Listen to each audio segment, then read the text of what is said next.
U.S. and Israeli strikes are continuing to pummel Tehran for a 17th consecutive day as Trump looks to assemble an international force to police the Strait of Hormuz.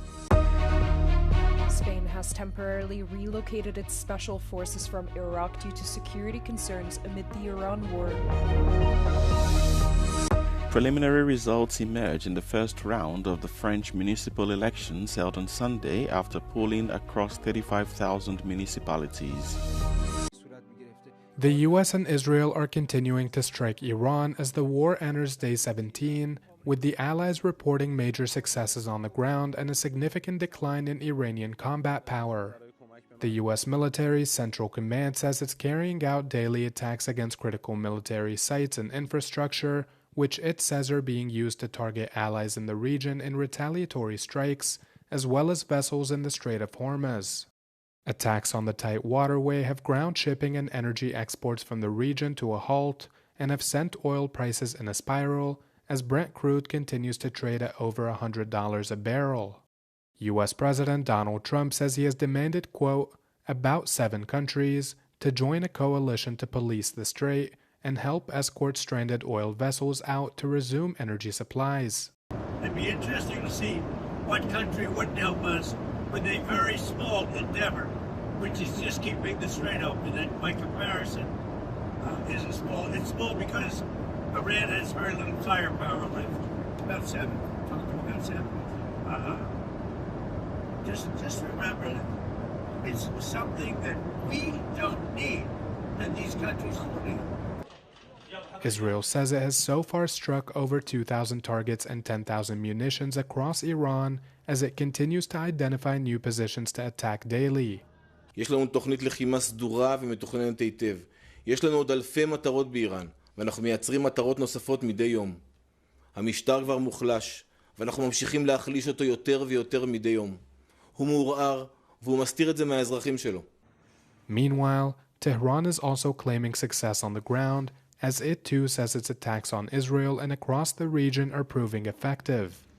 The death toll in Iran has now surged past 1,300, with officials noting that women and children make up at least 445 of the deceased. More than 820 people were killed in Lebanon, according to the health ministry, as the UN warns of an unfolding catastrophe, reporting that close to 1 million people have become displaced amid continued Israeli attacks on the Iran-backed Hezbollah group. In Israel, 12 people have been killed in the war so far, while the U.S. has suffered 13 fatalities of its service members in the region. As the conflict in the Gulf enters its 3rd week, the United Arab Emirates are in close contact with European governments. Speaking to Euronews, Lana Nosebe, Minister of State at the Ministry of Foreign Affairs, welcomes the discussions with Europeans that have been among the most engaged international partners since the crisis began. We've been in frequent contact with different governments around the world since this has started, but I would say the Europeans have been incredibly supportive, not only because of the resident communities here that they are also trying to assist, but because of the strong partnerships and relationships that we have invested in over the years with European allies and partners.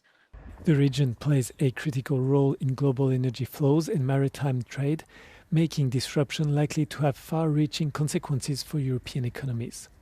Nosebe said the UAE views its partnership with Europe as central to maintaining stability. In terms of energy supply, we are a responsible and committed supplier to the global energy market, and we will continue to do what we can. But we are also very frank with our partners, as have other suppliers in the region been, that unless UN Security Council Resolution 2817 is enforced, and it is binding on Iran that they abide by it, there are going to be ramifications, there are going to be implications. So it's important today that Europe understand, and this would be my message to my European friends and partners. First and foremost, thank you. We're grateful to you. We're grateful to the community of Europeans living here who call this place home. We're proud of the resilience and the adaptability that you've shown in these challenging times. We're proud, as our president has said, to call you partners of the UAE in our nation-building enterprise. But secondly, what you are defending here is not only the UAE. What you are defending here is a model. It's a model of coexistence, of tolerance, of peace for the wider region, but it's a model that also wants to export stabilization in commodities, in energy, and in security and peace. So if you're against those things, then you are in the camp of Iran and these rogue state actors that are trying to export nihilism to the whole international system. I don't think we can allow that to happen on our watch. Iran made a shift over the weekend, expanding its threats into civilian territory across the Gulf. Here in the UAE, they issued evacuation warnings to people nearby to 3 major ports: Jebel Ali Port in Dubai, Khalifa Port in Abu Dhabi, and Fujairah Port. Now, over the weekend, our financial district was hit by drone debris. In addition, this morning, DXB Dubai International Airport once again suffered a hit, resulting in the complete closure of the airport. No inbound or outbound flights. We are told they're slowly resuming as the day goes on.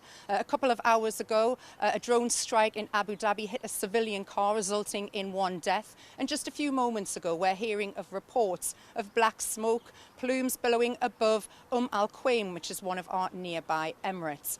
Now, the US made military precision strikes over the weekend on Karg Island in Iran. Now, that handles around 90% of their crude oil export.